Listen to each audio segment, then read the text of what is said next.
Nah, sekarang kita masuk di halaman baru, halaman 86. Kita tinggalkan total halaman 85.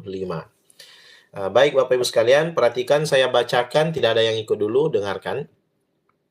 Wallahu a'lamu bi'a'daikum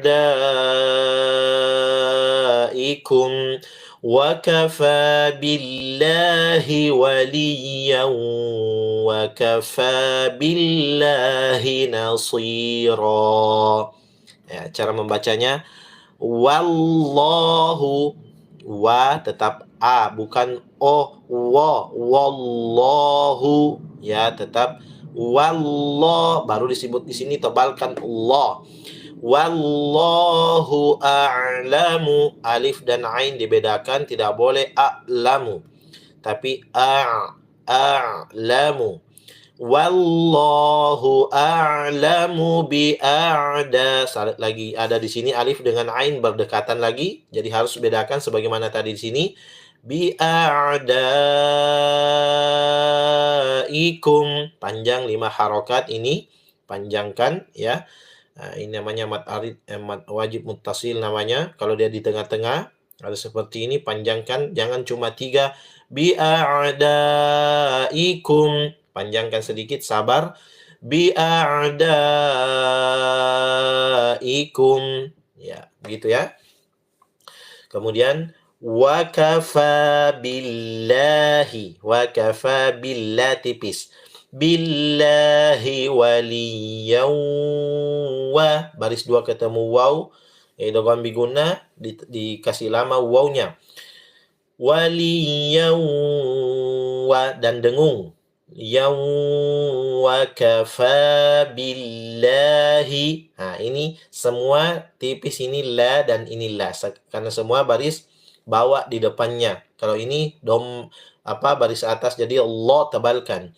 Jadi wa kafa billahi nasira. Kalau ini billahi waliya, ini nasira. Nah, perhatikan ini shad ya, tidak boleh s, sin. Nggak boleh nasi ya, tapi nasira. 2 harokat berhenti, nasira. Jangan terlalu panjang ro-nya ya. Baik, sekarang Bapak Ibu perhatikan, saya bacakan 3 kali. Semua tidak ada dulu yang ikut.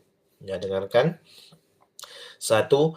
Wallahu a'lamu bi'a'daikum wa kafa billahi waliyan wa kafa billahi nasira.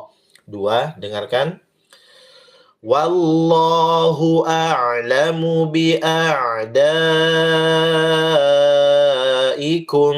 wa kafa billahi waliyan wa kafa billahi nasira. Ingat ha, tetap hahihu, hahihu. Ya. Kemudian alif dan ain saya ulangi, ini dibedakan. Bi'a. 3, dengarkan, tidak ada yang ikut. Wallahu a'lamu bi'a'daikum wa kafa billahi waliyan wa kafa billahi nasira. Nah, semoga bisa semua. Ayo silakan sama-sama bersuara, tidak ada yang diam. Ayo 1000 lebih yang sudah bergabung. 1, 2, 3. Wallahu a'lamu bi'a'daikum wa kafa billahi waliyan wa kafa billahi nasira. 2, ikut semua. 1, 2, 3. Wallahu a'lamu bi'a'daikum wa kafa billahi waliyan wa kafa billahi nasira. 3, ikut semua, dengarkan. 1, 2, 3. Wallahu a'lamu bi'a'daikum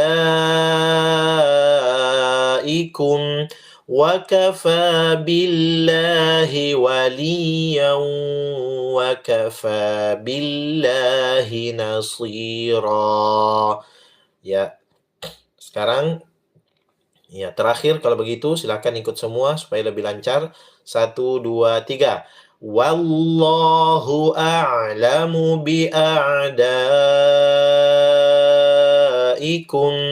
wa kafa billahi waliyan wa kafa billahi nasira.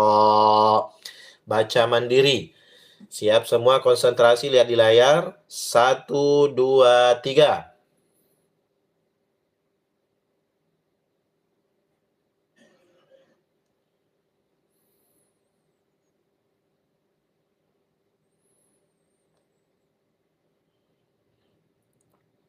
Ya, 2, baca mandiri. 1, 2, 3.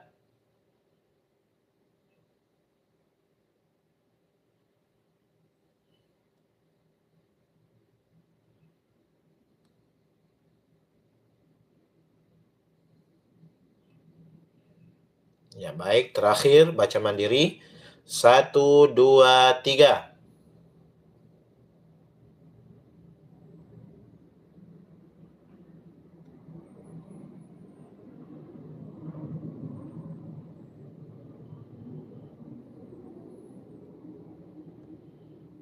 Ya, baik. Alhamdulillah. Sekarang kita baca sama-sama. 1, 2, 3. Wallahu a'lamu bi'a'daikum wa kafa billahi waliyan wa kafa billahi nasira. Baik, mari kita lihat dulu arti daripada ayat yang kita sudah bacakan tadi. Wallahu, dan Allah, a'lamu, lebih mengetahui, bi'a'daikum, tentang musuh kalian. Wa kafa billahi waliya. Wa kafa, dan cukuplah, billahi, dengan Allah, waliyan, artinya pelindung. Sama dengan ini, dan cukuplah bagi Allah atau dengan Allah Subhanahu wa taala nasira, menjadi penolong.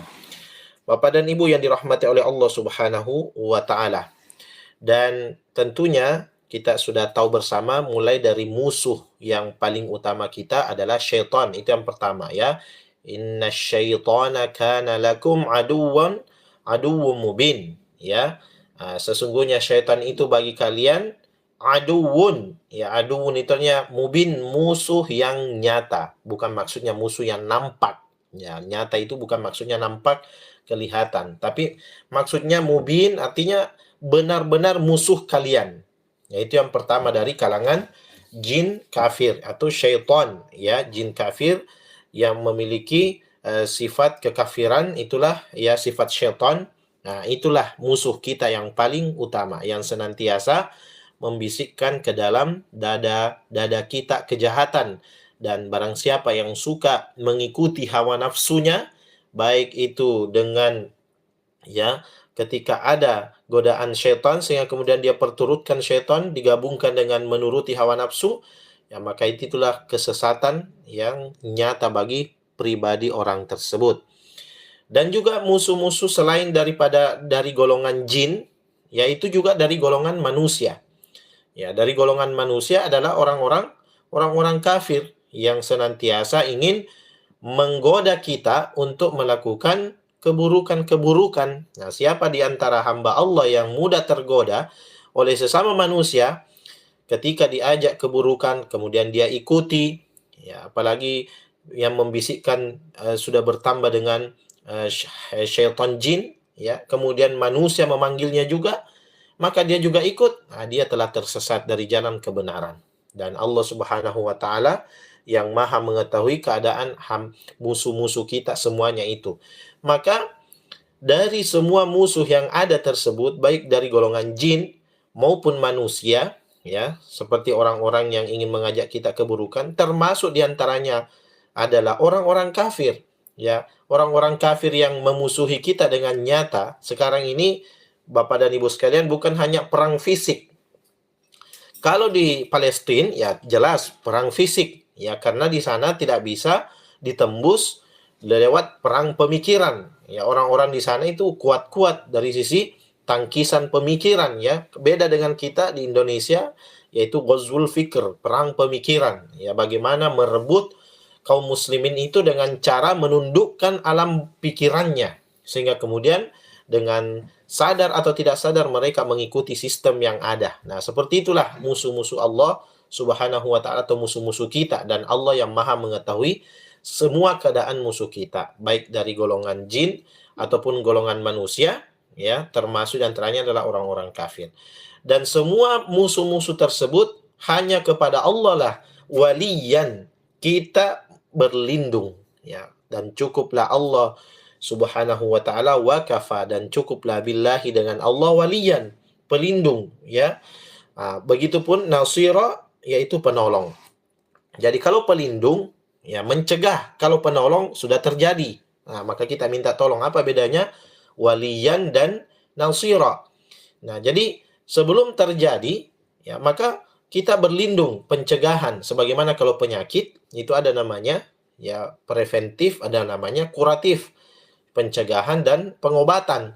Nah, dengan hal ini dari musuh-musuh Allah Subhanahu wa taala itu baik dari jin maupun manusia, yang dimana Allah pun yang menguasai keadaan mereka semua, tidak akan ada orang yang bisa memberikan kemudaratan ya dan menyesatkan kita tanpa izin Allah Subhanahu wa taala. Wa may yudlil, sama dengan misalnya siapa yang disesatkan tidak akan ada yang memberikan petunjuk. Begitupun sebaliknya, ya, may yahdihillahu fala mudhillalah.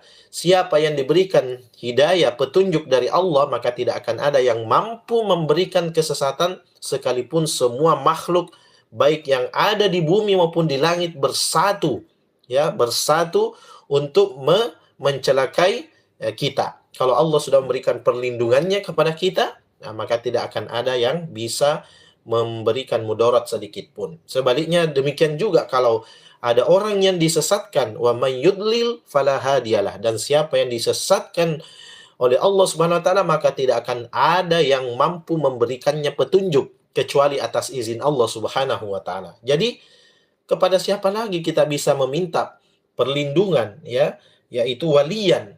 Tidak ada lain kecuali dari Allah Subhanahu wa taala. Kenapa? Semua makhluk-makhluk tersebut yang merupakan musuh-musuh kita, baik jin maupun manusia, juga adalah ciptaan Allah. Dan yang menciptakan itu mampu menundukkan semuanya. Nah, oleh karena itu sangat keliru ketika kita mengambil pelindung-pelindung yang lain selain Allah Subhanahu wa taala untuk mencegah dari musuh-musuh kita. Sampai hari ini ada orang yang sampai pakai jimat-jimat ya dan seterusnya, itu tidak boleh. Kita bertawakal kepada Allah, meminta pertolongan kepada Allah, berlindung kepada Allah, ya. Tidak mengandalkan benda, tidak mengandalkan dukun, ya, tidak mengandalkan baca-baca yang dianggap keramat. Yang benar adalah doa, ya, doa kepada Allah, dan objeknya yang fokus pikiran kita saat kita baca doa itu adalah ditujukan kepada Allah. Artinya kita memohon kepada Allah untuk dilindungi dari musuh-musuh kita. Kita adalah makhluk yang lemah, tidak boleh kita sombong. Allah yang maha kuat, ya, Qawiyun, ya, dia yang maha kuat, maha perkasa, al-aziz, ya, dan mampu menundukkan. Wallahu ala kulli syai'in qadir, dan Allah Subhanahu wa taala maha kuasa atas segala sesuatu. Itu dalam hal meminta perlindungan kepada Allah dari serangan, dari godaan musuh-musuh kita. Nah, kalau sudah terjadi, sudah terlanjur kita dikuasai, maka dan juga ada di sini nasira, dan cukuplah Allah Subhanahu wa taala sebagai nasira, menjadi penolong kita. Nah, kalau sudah terjadi, sudah terlanjur kita tergoda, nah, baik itu menuruti hawa nafsu kita atau bisikan syaitan, baik dari galangan jin maupun manusia, ketika kita ingin bertaubat, ya, atau kita ingin bangkit dari pengaruh tersebut, maka yang menyambut kita, mengangkat kita, ya, menolong kita itu adalah Allah Subhanahu wa taala pula. Ya, makanya ketika Nabi Yunus, ya, ini hanya pada bab pertolongan. Siapa yang menolong Nabi Yunus di dalam perut ikan yang gelap itu? Ya, disebabkan karena kezaliman yang dilakukan. Kita tidak fokus pada kezaliman yang dilakukan oleh Nabi Yunus, yaitu meninggalkan dakwah, ya, ketika diberikan kepercayaan untuk berdakwah karena putus asa cepat-cepat dia meninggalkan dakwah. Bukan di situ. Tapi kita fokus siapa yang menolong Nabi Yunus dalam perut ikan paus, ya, yang sangat besar itu ikannya, di dalam perutnya yang gelap gulita, kemudian di dalam lautan tiga kegelapan berlapis-lapis, ya. Di dalam perut ikan itu sudah gelap, di dalam lautan dalam juga gelap, kemudian di tengah malam, ya, pada malam hari di dalam perut ikan juga itu gelap. Jadi siapa yang mampu mendengarkan, ya, ketika Nabi Yunus mengatakan la ilaha illa anta subhanak inni kuntu minal zalimin, ya, tiada Tuhan, la ilah, tiada ilah, ya, illa kecuali anta, kecuali engkau, ya Allah, subhanak, maha suci engkau. Setelah mengucapkan tasbih, kemudian mengakui dosanya, inni, sesungguhnya saya, kuntu minal zalimin, termasuk orang yang zalim. Akhirnya dengan izin Allah Subhanahu wa taala, Nabi Yunus dikeluarkan ditolong, ya, nasira, ditolong dari perut ikan tersebut. Itu dalam hal pribadi, bahkan saat kita telah melakukan kezoliman baik terhadap diri sendiri maupun kepada orang lain, apalagi kezoliman yang besar kepada Allah Subhanahu wa taala. Tetapi Allah masih memberikan pertolongan kepada kita ketika kita terjatuh. Begitupun dengan saat menghadapi musuh, ya. Saat menghadapi musuh dan ketika sudah tertekan atau bahkan sebelum pun, ya, kita berlindung kepada Allah. Tapi kalau sudah terjadi seperti peperangan di perang Badar, siapa yang menolong kaum muslimin yang dengan jumlah sedikit 300 lebih dibandingkan dengan 1000, kurang lebih 1000 pasukan musyrikin di perang Badar itu, 1 banding 3. Tapi Allah Subhanahu wa taala menolong hambanya saat perang Badar tersebut, ya, dengan mengirimkan malaikat sebanyak 3000 pasukan, menjadi 3 kali lipat lagi dengan jumlah orang-orang kafir Quraisy waktu itu. Siapa yang menolong? Allah Subhanahu wa taala, nasira. Dan ketika Allah Subhanahu wa taala memberikan juga kabar gembira bagi siapa yang menolong agamanya ketika melihat banyak terjadi kekacauan, banyak terjadi penyimpangan, baik itu akidah di kalangan kaum muslimin, ya, akidahnya sudah nyeleneh, nyembah kuburan, pergi meminta berkah, pergi ke dukun, ya, dan berbagai macam persoalan akidah yang lain, ya. Kemudian dia berdakwah, dia menolong agama Allah Subhanahu wa taala, ya, bangkit dari keterpurukan, dari perilaku orang-orang yang melakukannya, mengingatkan kepada kaum muslimin yang lain sesama manusia agar kembali ke jalan yang benar setelah mereka, ya, tersesat oleh karena godaan-godaan dan mungkin juga ketidaktahuan. Tapi karena kita tampil bukan untuk riya, tapi memang murni meniatkan karena ingin menolong agama Allah dengan cara menyelamatkan lewat kita atas izin Allah SWT kepada hamba-hambanya lain yang tersesat tersebut, maka insya Allah janji Allah Subhanahu wa taala dalam surah Muhammad itu, in tansurullaha yansurkum wa yutsabbit aqdamakum. Jika kamu menolong agama Allah Subhanahu wa taala, niscaya Allah akan menolong kalian, ya, dan meneguhkan pendirian kalian. Masya Allah, itu janji Allah Subhanahu wa taala. Nah, oleh karena itu Bapak-bapak dan Ibu-ibu sekalian, siapapun kita, ya, baik diri sendiri untuk kepentingan diri kita dulu, ya, bagaimana kita bisa berusaha meminta perlindungan kepada Allah dari musuh-musuh kita, yang dimana Allah Maha mengetahui keadaan mereka, ya, dan dialah Allah yang menciptakan mereka, dan dialah Allah pula yang mampu menundukkan mereka, dan kita berlindung. Ini menunjukkan sifat kelemahan kita. Kita ini hamba yang lemah, tidak bisa kita sombong. Termasuk mungkin di antara kita ada yang, mohon maaf, ya, diberikan karunia oleh Allah kecerdasan berpikir. Mungkin juga ada yang diberikan karunia oleh Allah dengan kekuatan otot. Tapi jangan mengandalkan otot, jangan mengandalkan kecerdasan pikiran, ya, walaupun bahkan kedua-duanya ada, bagus ototnya, sehat, ya, pikirannya cerdas, akhirnya kemudian dia sombong. Tidak.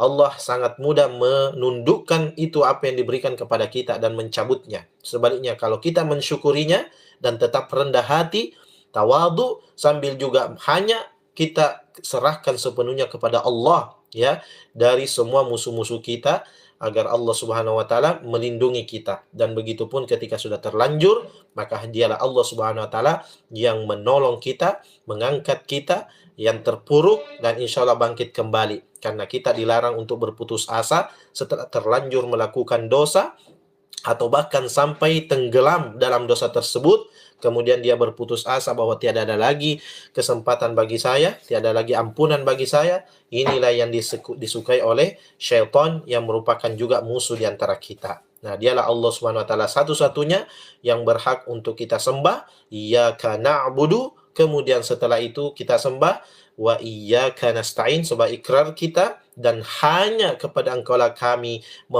meminta atau memohon pertolongan. Tidak ada yang lain, ya Allah. Nah, ini namanya tawakal full, penuh kepada Allah Subhanahu wa taala. Nah, alhamdulillah Bapak-bapak Ibu sekalian, kita baru saja mentadaburi ayat 45 surah An-Nisa.